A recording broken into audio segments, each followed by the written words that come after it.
Ayo al-musyahidun al-karam pemirsa Metro TV yang insya Allah selalu dirahmati Allah Subhanahu wa taala. Terima kasih masih bersama kami di Sirah Nabawiyah Metro TV bersama saya Hamdal Al-Kafi dan juga Al-Ustaz Al-Mukarram Ali Nurdin. Ustaz, saatnya kita memberikan kesempatan kepada rekan-rekan mahasiswa yang sudah hadir di studio kali ini untuk bertanya langsung kepada Ustaz terkait dengan tema kita kali ini. Silakan Ahi atau Uhti? Uhti sekarang. Siap. Tafadhol. Assalamualaikum warahmatullahi wabarakatuh. Waalaikumsalam warahmatullahi wabarakatuh. Nama saya Nadia Syebrina dari Universitas Indonesia. Saya ingin bertanya Pak, ketika kita ingin berbuat kebaikan bagi lingkungan sosial kita, apakah kita perlu mengutamakan seorang tua terlebih dahulu atau tidak? Bagaimana jika orang tua kita tidak merestui hal tersebut, padahal niat kita sangat baik? Terima kasih Pak. Assalamualaikum warahmatullahi wabarakatuh. Waalaikumsalam warahmatullahi wabarakatuh. Nah, ini terkait dengan restu orang tua nih Ustaz. Tafadhol Ustaz. Yang pertama mungkin tentang berbuat baik dulu ya. Baik, Ustaz. Memang agama mengatur tuh Mbak, bahwa berbuat baik itu ada prioritas. Kita merujuk misalnya di surah 2 Al-Baqarah 215. Allah berfirman, Yas'alunaka madza yunfiqun. Qul ma anfaqtum min khairin falil walidain wal aqrabin wal yatama wal masakin wa ibnis sabil. Mereka bertanya kepadamu tentang infak. Maka Allah jawab bahwa apa saja dari yang kamu infakkan, hendaklah itu diberikan kepada yang pertama siapa? Kedua orang tua. Jadi berbuat baik itu prioritasnya yang pertama kepada siapa? Kedua orang tua.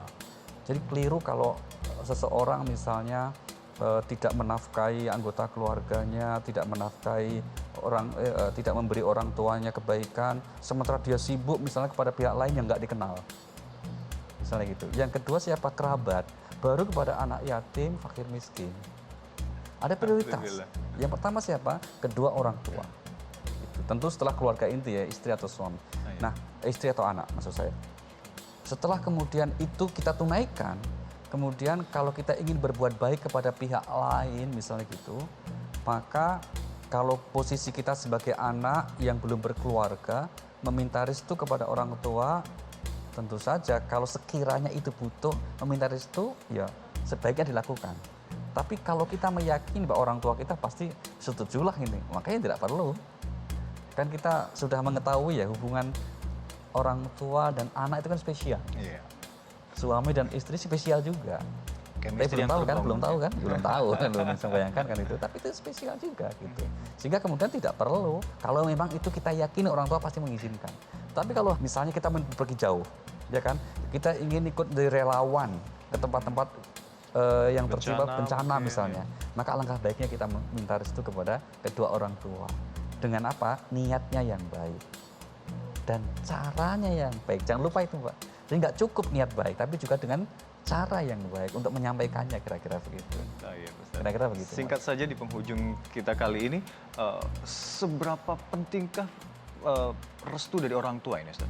Oh, ridha Allah tergantung keridhaan kedua orang tua, bil khusus ibu kita. Itu hadis Nabi kan? Ya, ridha Allah fi ridhal walidain.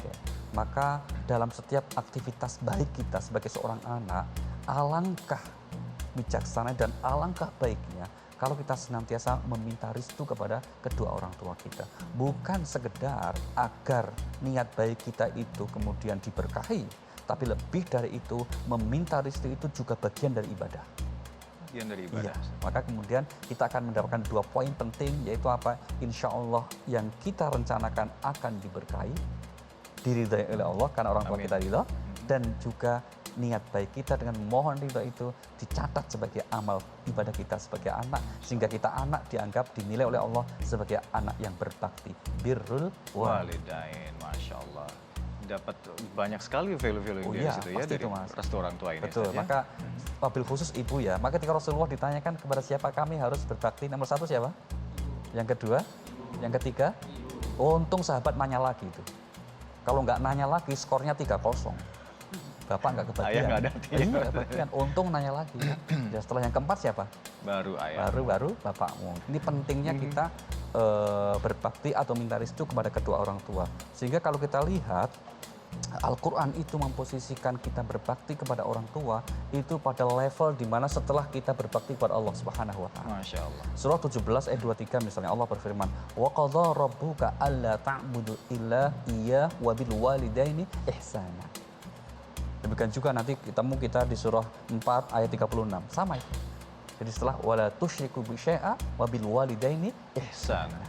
Ini menunjukkan posisi pentingnya untuk kita berbuat baik kepada kedua orang tua. Salah satunya adalah dengan cara selalu meminta restu kepada kedua orang tua kita atas niat-niat baik yang akan kita Masya kerjakan. Allah. Syukran jazilan Ustaz telah mengingatkan terus kepada kami terkait dengan pentingnya birrul walidain, dan itu tadi poinnya ridullah fi ridul walidain, menunjukkan bahwa pentingnya sekali restu dan ridho dari orang tua kita. Pemirsa, tetaplah bersama kami di episode-episode selanjutnya dari Sirah Nabawiyah Metro TV. Akhirul kalam, wallahumma fiq ila aqwamit thoriq. Wassalamualaikum warahmatullahi wabarakatuh.